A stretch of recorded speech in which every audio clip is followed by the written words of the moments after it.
Итак, ассаламу алейкум. После моего комментария по поводу некой Жеребцовой на канале iNews, я узнал, что, оказывается, у нее есть последователи.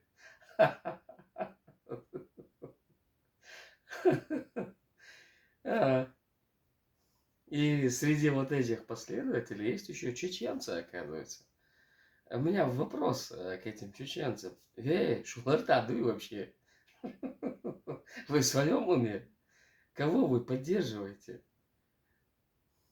Вам настолько ненавистно все чеченское, что вы готовы забыть, что вы чеченцы? Вообще, лорда, да еще. Презрейшее существо, я считаю, тот, кто поддерживает эту психичку. Это ненормально. Меддю, придите в себя. Вспомните, что вы ногчи. Кого вы поддерживаете? Хотя, к чему я?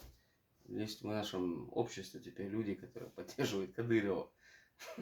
Чему удивляться, если есть чеченцы, которые поддерживают Кадырова? Я считаю, что это из той же категории.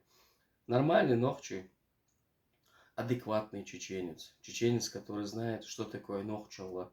Чеченец, который знает свою родину, знает свой тайп туком, знает, откуда он родом. Все. Тот чеченец, который знает, что такое, что он чеченец, он никогда в жизни не будет поддерживать таких ненормальных, как Жеребцову. Это вообще какой-то ужас. Я не знал, что среди этой... Я допускал, что среди этой когорты есть русскоязычные, дабы поддержать такой миф геноцид русских в Чечне. Могу это понять. Но чтобы в этой толпе были чеченцы, это вообще какой-то за гранью разумного. Так что поэтому у меня к ним как бы призыв. Вспомните, что вы чеченцы. Вспомните, что вы участвуете в очернении чеченского народа.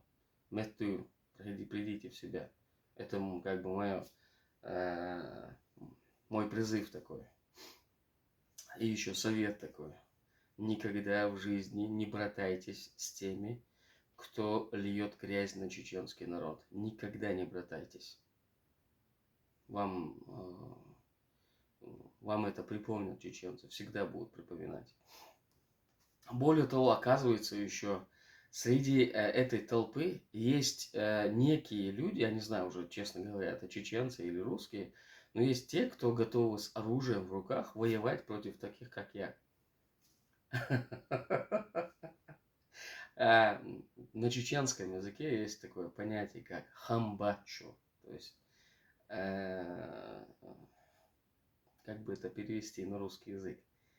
Попробуйте, тогда посмотрим.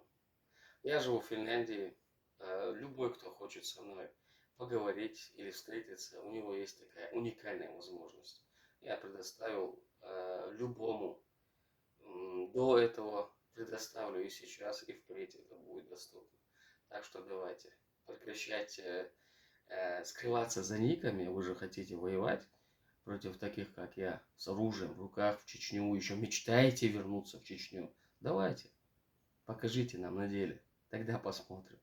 В интернете трындеть это легко, а вот в реале посмотрим.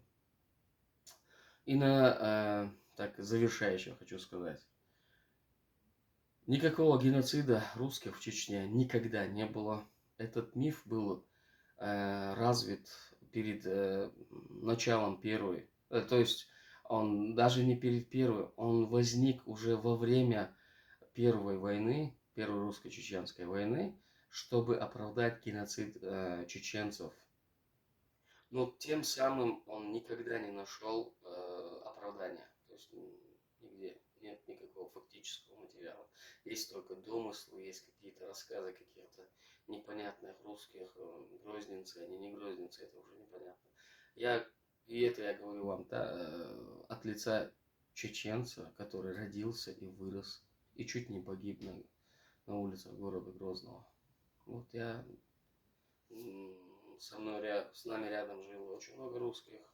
В моем классе было много русских, так что мы их не преследовали, мы их не убивали. Наоборот, их имущество и они сами были в безопасности всегда. Потому что мы не считали, что они какие-то пришлые или что-то в этом роде. Они были частью нашего общества. Вот. А миф, вот этот геноцид русских в Чечне, он был удобен в период 95 по 96 год, скорее всего, если не ошибаюсь, именно российским военным это в первую очередь, потому что им нужно было оправдать те преступления, которые они совершают на территории Чечни. Ну, какой-то здравый смысл все-таки, я считаю, присутствовал у россиян еще в период Первой русско-чеченской войны. И им было вот эту машину нужно было мотивировать, военную машину.